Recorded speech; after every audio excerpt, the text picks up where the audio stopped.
So it's the international chapter of our Congress, a very important one because we have very prestigious guests around us, and I thank them in the name of European Democratic Party very much to be there with us. So first I would like to call Alan Friedman. Alan Friedman, sorry. Thank you. So, Alan Friedman, maybe I will introduce you in the second round. I will welcome our next guest. Then I would like to invite Manish Tewari to join us on the stage. Manish Tewari is a member of the Indian Parliament, and I will go further in the way we'll introduce you. Thank you very much. Thank you.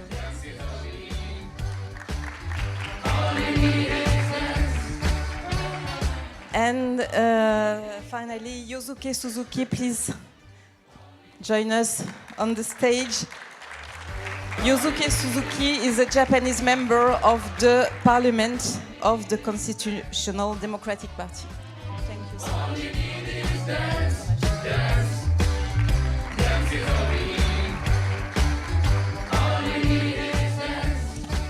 Thank you very much. As I mentioned, it's quite an important moment for us because we work a lot, of course, at the European level, but not only. We have strong links with third countries in the European continent. We see members from Serbia, for example, where we fight together a lot for democracy. And we are very keen on discovering your reflections, the challenges that you face in all democracy. We have big democracy around the table, but everything is changing very quickly with new challenges. So maybe I would like to go a little bit further in the presentation. Alan Friedman, you are an American journalist and author, particularly renowned for your sharp analysis on global politics and economics. And you work a lot on all the, how would I say that, the Donald Trump's artwork currently, and growing authoritarianism under this current Trump administration and presidency. Manish Tewari, you are a member of the Indian Parliament for Indian National Congress, and of course, you're the main opponent to Narendra Modi in your party, so it will be very useful to hear from you. We went to India and to the parliament with a group of the European Parliament, so we have many discussions with the government, and that was really a little bit frightening. And finally, Yosuke Suzuki, you are, as I said, a Japanese member of the Parliament of the Constitutional Democratic Party, sorry. And here again, opponent to the Prime Minister Sanae Takaichi, who defines herself as the Japanese Margaret Thatcher, and very close to Donald Trump as well. So maybe on the first round, I think we have to respect the timeline. We have a sharp agenda. Maybe I will give you the floor. Maybe you could explain us what do you think the democracy, the threat the democracy are facing today? Are they common or different? How do you see that? Is there an international illiberalism or regional illiberalism? And then in the second part, we could consider how, together, we could build alliances of democrats, as our president said in this introduction, because it's our goal, our target, and we are fighting for that, as you saw in our introduction. So maybe, Alan, I will give you the floor on this first part. Thank you very much, and bonsoir, and hola to everyone here. It's a big subject. We heard micro cases of the fight for democracy before in various countries. we're living at a time of epical change. We're living in a time where the old world order, the liberal world order of democracy, is now being seriously challenged. In fact, I've gone so far as to write a book called The End of America, A Guide to the New World Disorder, because I believe that Donald Trump, together with his friends, who are dictators mainly and right-wing nationalists and extremists, including not just Erdogan and Putin, but also the very disappointing and horrible Mr. Modi, who is a dreadful Prime Minister of India and is doing terrible things in the name of nationalism to Indian democracy and the free press and human rights. But I'm honored to be here today because Europe and the European Union, to this American who lives in Europe, is the last bulwark of human rights and civil rights in the entire world today. And I say that not as a rhetorical flourish, but because I believe it. And in my country, having a president who is arresting judges, intimidating Harvard, manipulating Wall Street, doing insider trading, making billions corruptly from the White House, taking away the rights of minorities, of women, of gays, and destroying everything that the United States ever stood for, in that tragedy that is called America today, we must get together and defend democracy around the world, because Trump is a cancer that is spreading around the world. And to mix my metaphors, the European Union is facing a tsunami of extreme right-wing populism and nationalism right now, which in 2027 could bring a neo-fascist leader like Bardella to the presidency in the Élysée in France, could bring Nigel Farage to the 10 Downing Street in the UK, and mercifully the Italian right-wing government is more moderate than some of its crazy allies, except for Salvini. But we're looking at a world where the neo-Nazis are the largest single political party in Germany and destined to be strong even though they're not in government. So we're looking at a world where basic human rights and basic civil rights are under threat. In the United States, I am very fearful that whatever happens in our midterm elections next year, even if the Democrats regain the House, the structural damage that Donald Trump's behavior is doing to American society and democracy, to our democratic institutions, will take America not 3 years or 4 years to recover from, but 1 or 2 generations, 10 or 20 years, even after Trump is gone, because our country has become a place of rising political violence. I could go on, but I'll stop. I'll just leave you with 2 statistics. Among Americans, latest polls by Pew show that 1 in 4 Americans now believe that violence is justifiable in everyday politics. Among those people who voted for Trump, not once, but twice, 45% of them believe that violence is the right thing to do, including murder. So we're talking about an America that is changing, and I'll just close by saying an America that is not your reliable ally anymore, my European friends.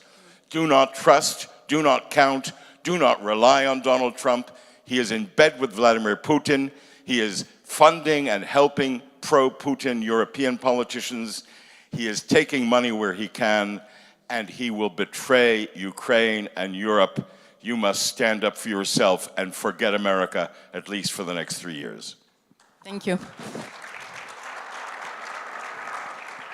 Manish Tewari, as a decision maker, as an opponent to Narendra Modi, do you leave the same challenges? Because we feel that the issue in India is nationalism, but the attack to democracy doesn't seem so evident than in America. But what do you live exactly? Because we go on saying it's the first democracy in the world and so on.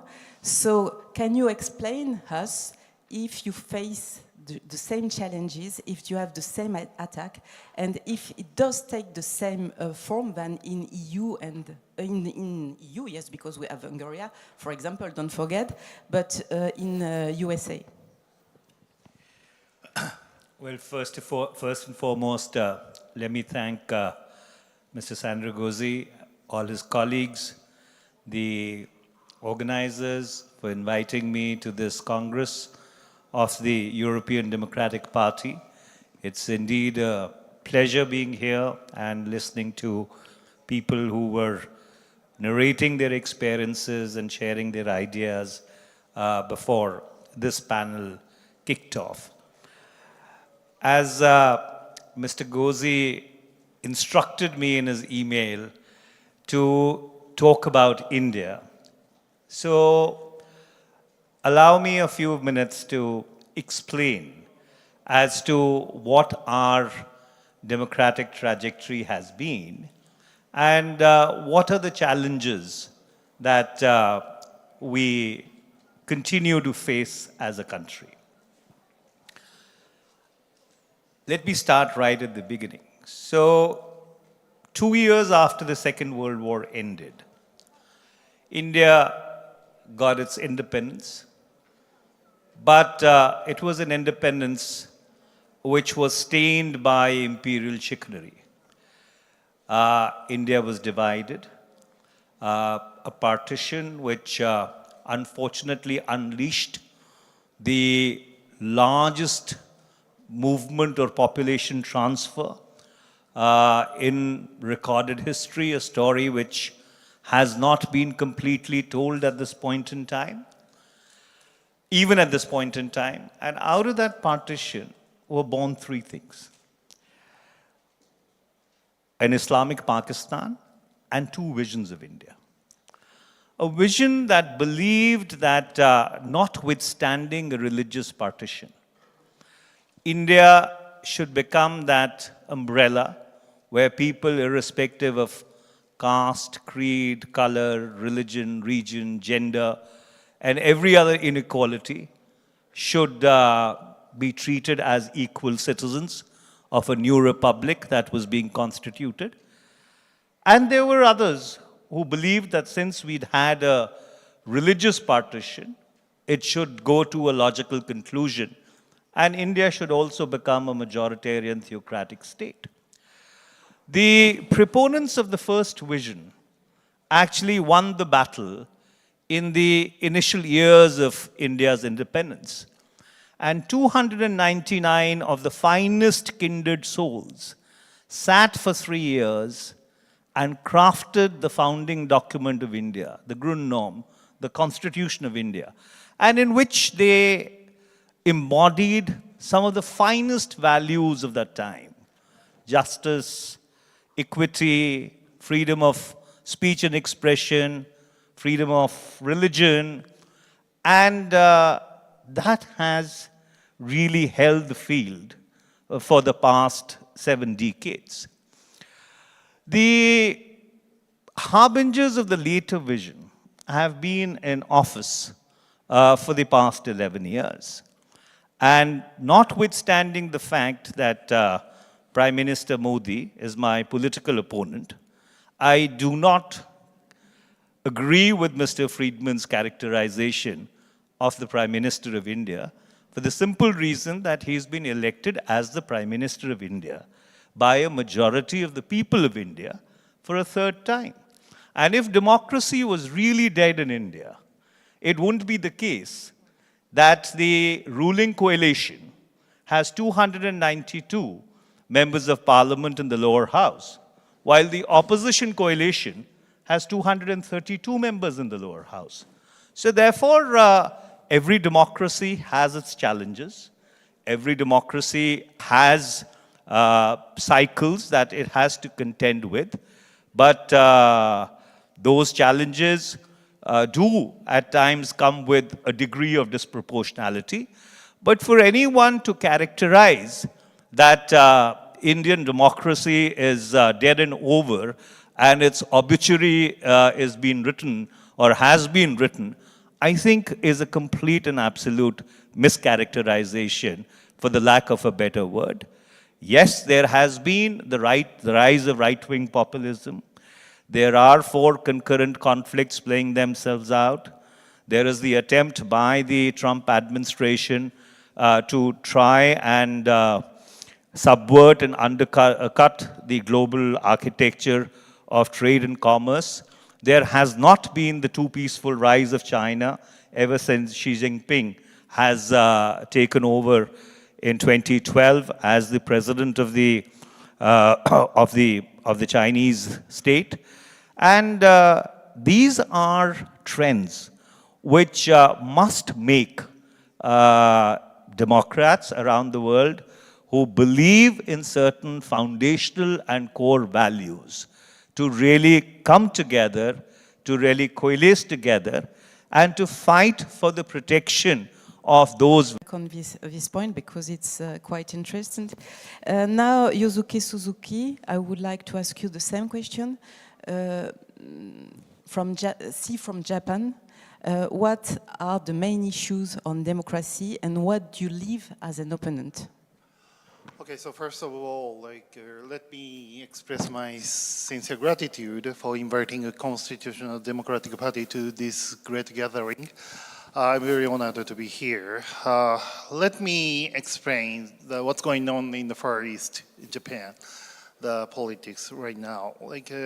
For 70 years, most of the time, the conservative liberal democratic party was the ruling party of our country.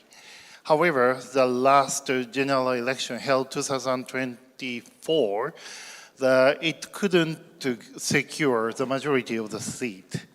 Then this year we had an election of councillors, and they also lost a lot of seats. The reason why they lost a seat was a surge of the far-right learning party named Sanseito. Sanseito's main color is also an orange, though. Yeah. But Sanseito is like xenophobic content and anti-immigrant party. So then a lot of the conservative voters migrated from LDP to Sanseito. Then the LDP chose Takaichi, our current prime minister. She was known as a very far-right politician. They chose her as the president, the leader of the party. Then there was a coalition party named Komeito. It is kind of the liberal party. The Komeito felt uncomfortable to be with Takaichi, so they left a coalition. Takaichi tried to have another coalition partner, to find another coalition partner. It is named the Innovation Party of Japan. This is far more right than Takaichi. So now Japanese politics is pulled to right. We are on the crossroad where the European countries confronted for ages.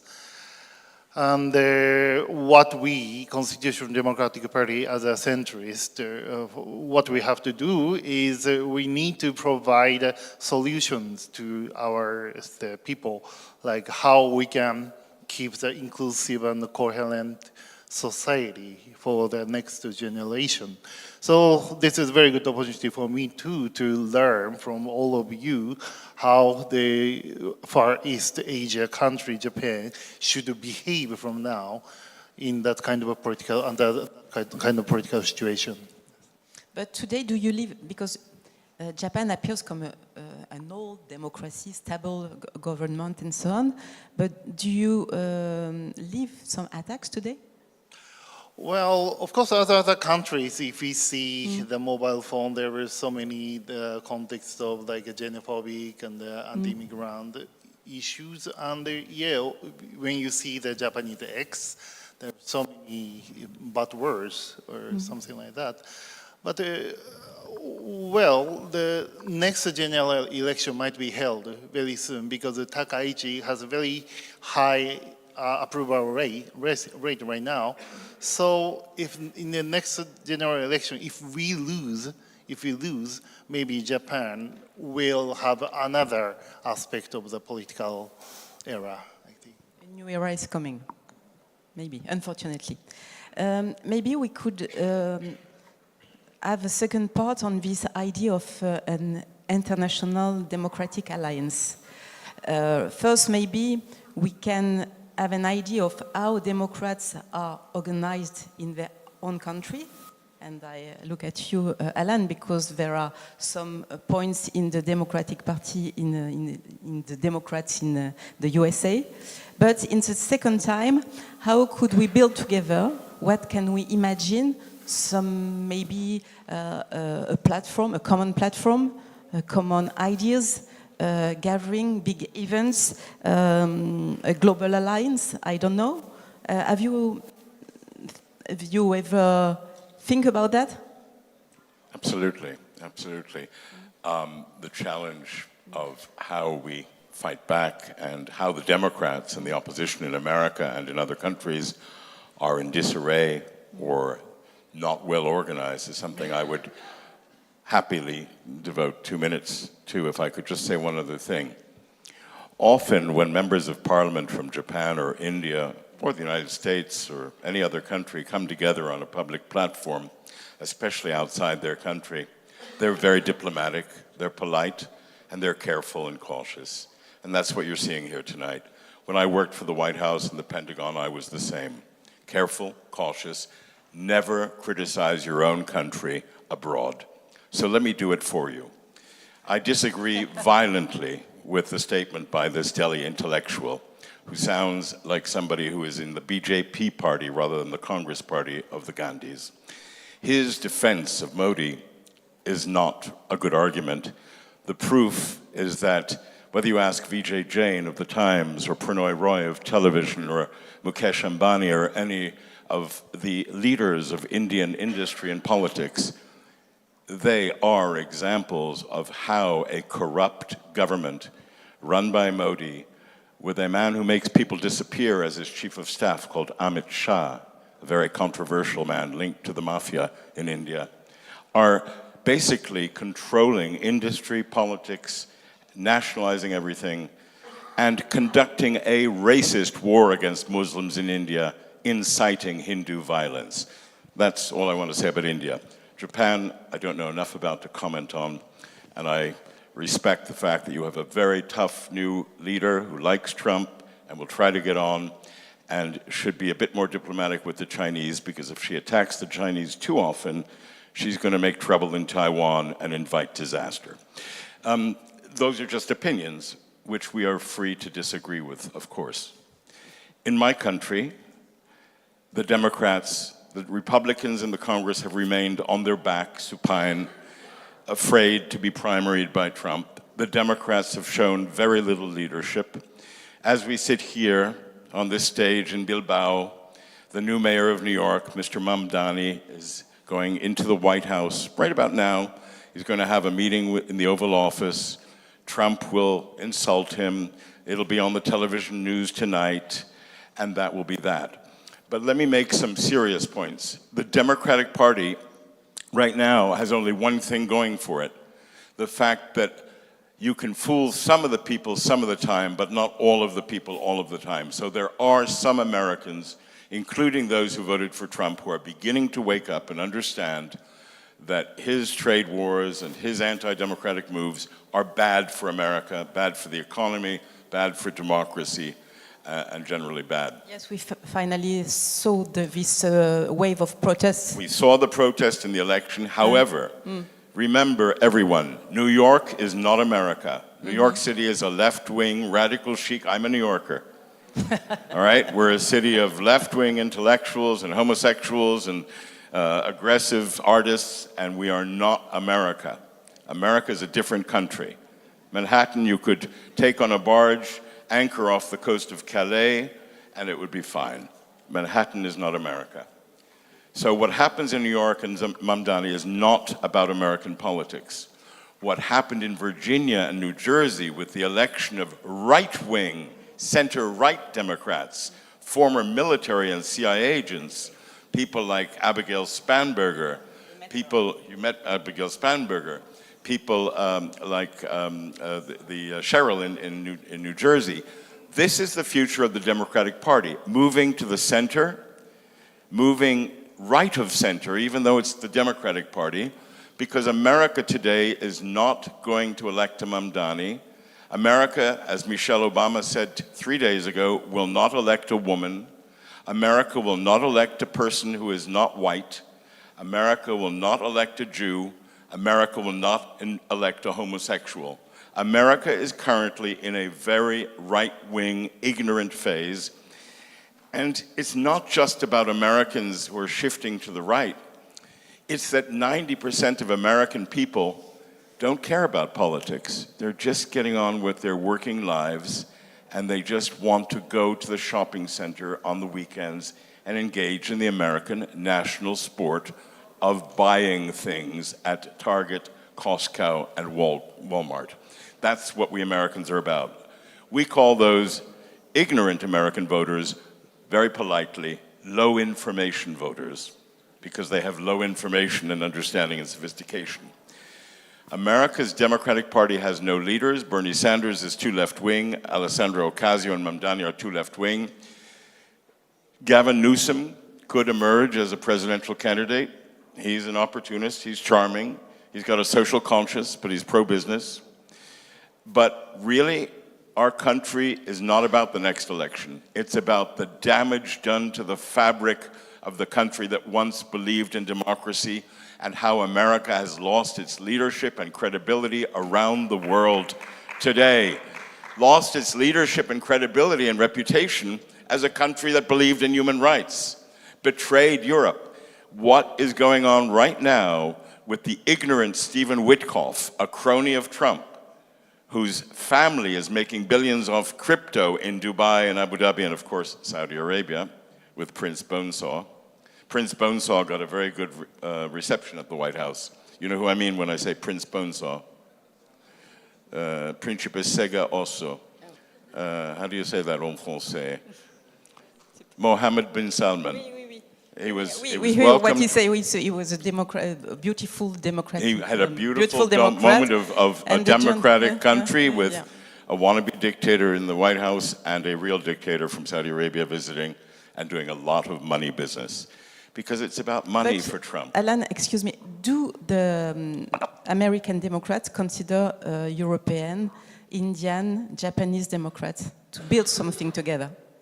No. There are very few, I would say 1 to 2% of American Democratic leaders even know who the leaders of Democrats are around the world. We're a provincial country of 340 million Americans. Most people could not tell you what country Bilbao is in, who's the head of Spain, or where Spain is. This is America. It is not a country that cares about the rest of the world. Are there people at the Center for American Progress and fashionable think tanks in Washington and Boston and New York who know everything about Japanese and Indian politics and are caring, thoughtful people? Yes. Mm-hmm. What does the intelligentsia, the people who read the New York Times or the Financial Times or the Wall Street Journal, the people who are politicians, academics, and media leaders, what does that group of intellectually aware people amount to in America? 10 or 15 million out of 340 million, 2 or 3%, maybe 20 million people. Mm. We have a small intellectual elite.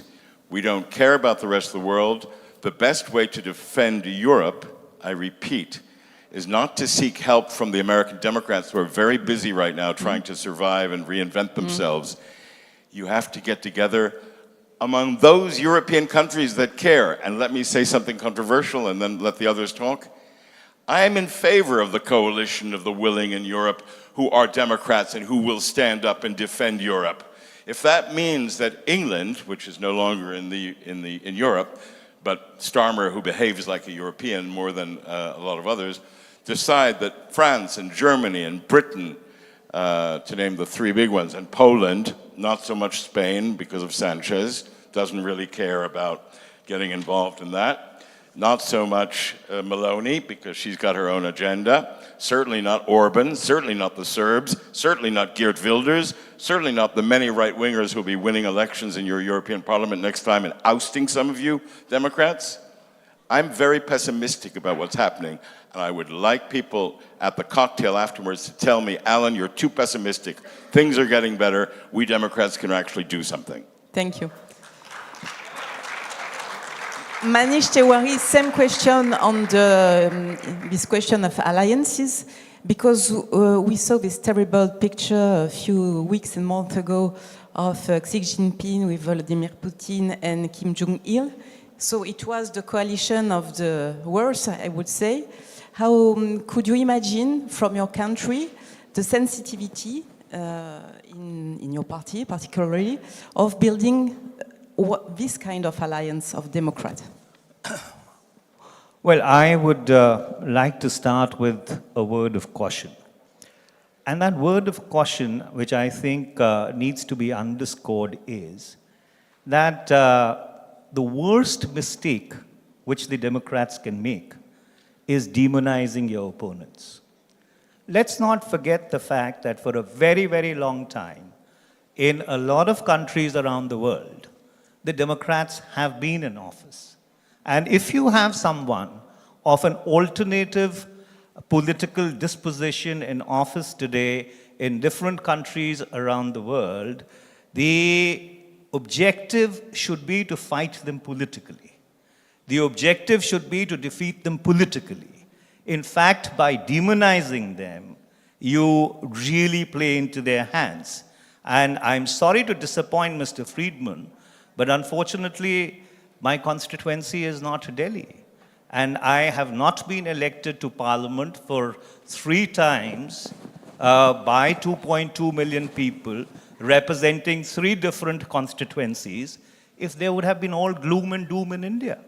And all my 3 elections, or 4 elections, has been fought against the people who are in government today. But however, I will fight them politically, I will not demonize them, and I will definitely not use language which is objectionable about my political opponents. That's not my, please, I heard you. That's not my creed. Having said that, yes, there are certain core values that we believe in. And the best defense of those core values comes by going out and mobilizing people, by getting their support in a democratic manner, ensuring that you are able to come into government and implement what you think are those right values and the policies that flow out of it. And under those circumstances, if a coalition of people who believe in those core values around the world needs to be conceptualized, and yes, there are a number of such platforms which are already existing. Another one which makes that effort, or which takes that initiative, is something which needs to be welcomed. But again, let me close by saying the fight is political, and the fight is for the hearts and minds of the people. And therefore, victory is going to come by influencing people to vote for you, not by demonizing your opponents.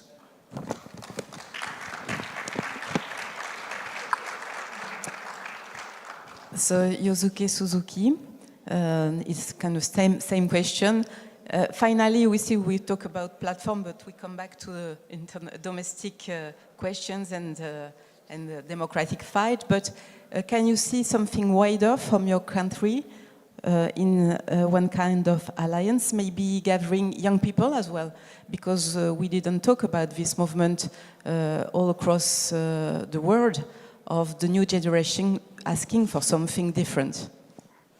Yes, as you mentioned, like for 99% of Japanese people, the politics is things held on the far away, especially young people who are just thinking about what to eat next, like how they can increase their wages or something like that. So it's kind of the same issue all over the world, how we can touch them. That's why we are trying to use SNS and something like that. However, we also might have had Russian interference of the internet, the electoral voting for the interference. So what we have to think about when we say about the young generation, like firstly, we need more education in terms of the politics to them. And let me mention to the coalition between China and North Korea and Russia. For us, so we are facing all the countries by the sea. So for us, it's a very like a national security issue. What we are worrying about is dictatorship is more resilient than democracy, because they can easily transform the figure of the country. However, we need to take a time. So some Japanese people started to think that kind of system of the countries are much easier to leave, because we, Japan, need to take a long time to reform, to change, and to transform everything. So this is another issue we Democrats, we liberal Democrats are facing right now. Thank you so much. I'm very sorry because it's too short. This debate should go on for hours, I guess. Once again, I want to thank you very warmly for your presence here. I know you have many exchanges with our General Secretary, Sandro Gozzi. I hope we will be able to come and visit you in USA, of course, but in India and in Japan, to have exchanges, because when we came to India with the parliament, we had many exchanges on this point of education, for example, and how to build exchanges in the future, so it was very interesting. Thank you again. Thank you for coming in Bilbao in the European Democratic Progress, and I see we have many projects in front of us and many challenges to face, but thank you again. Thank you. Thank you.